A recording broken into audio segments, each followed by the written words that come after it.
We spent 2016 dealing with a lovely case of exploding phones.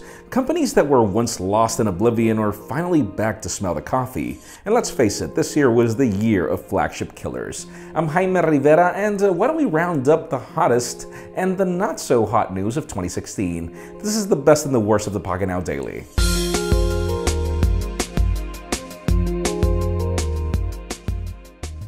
Let's begin this video with a moment of silence, probably a fraction of a second, for a company that left us, which is Pebble. This is the company that didn't necessarily start smartwatches, but I feel that was the company that had the best approach. Obviously, this was a Kickstarter campaign. There was a lot of success, a lot of problems when it came to finances. We really don't know exactly what killed Pebble. What we do know is that we are sad that Fitbit is not continuing on the legacy.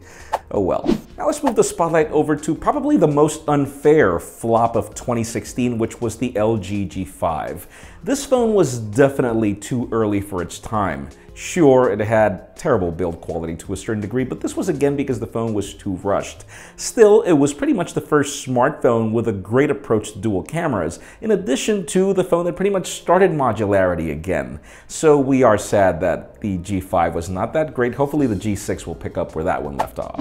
And if we had to shift topics to the most polarizing surprise of 2016, it had to be pretty much the new iPhones. Why? Because these were probably the best iPhones ever. I would say that the boldest iPhones ever, in addition with the fact that we had the dual cameras on the 7 Plus, the stereo speakers, all that was great, but two things. Number one, this was the first year that iPhones did not sell as great as they did in the past. The first time that we've seen a decline in iPhone sales. And number two, Apple, for the love of God, what happened to the headphone jack? I feel that that had a lot to do with the effects. The fact that your bravery wasn't really or necessarily one of the best things to ever happen to smartphones this year.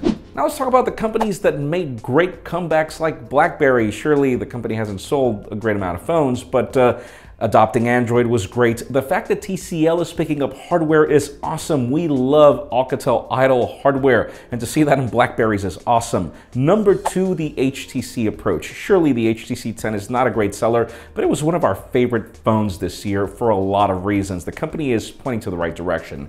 Number three, Microsoft. My God, Microsoft is cool again. The company's approach to hardware, everything that's happening with software. This is the Microsoft that we've been wanting to see for a decade. We cannot wait to see what comes in 2017. Now, 2016 was the year of the flagship killers. Smartphones that aren't necessarily premium mid-rangers, but that really put a dent on the smartphone market when it comes to really affecting flagships.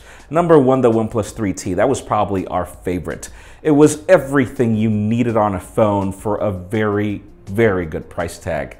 The second would pretty much be the Huawei Honor 8. My God, that phone was a surprise, and we love its photography and design, and the price tag was amazing. But probably the biggest surprise was the ZTE Axon 7. My God, the sound on that phone is awesome. Again, the price tag was really disruptive, and yeah, these are actually phones that we would highly recommend. And finally, the hottest news this year, both good and bad, was the Samsung Galaxy Note 7. If this phone would not explode, this would currently be our favorite smartphone of the year. We had come to that conclusion. I really hated having to return that phone. Why? Because it had everything that I wanted. Great design, great build. It had the S Pen, which we loved. It took off Samsung's software approach into something so much better. It's just so sad to see that the phone sadly could not stay. Samsung pretty much paid the worst price ever in having to recall the phone twice. And it's really just sad to get on a plane all the time and hear if you have a Galaxy Note 7, you cannot fly.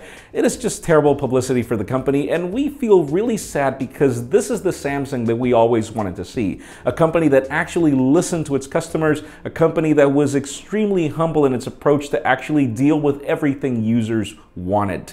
We cannot wait to see what will happen with the Galaxy S lineup next year and how they will fix everything that happened with the Note lineup. But it leads me to the question of this video.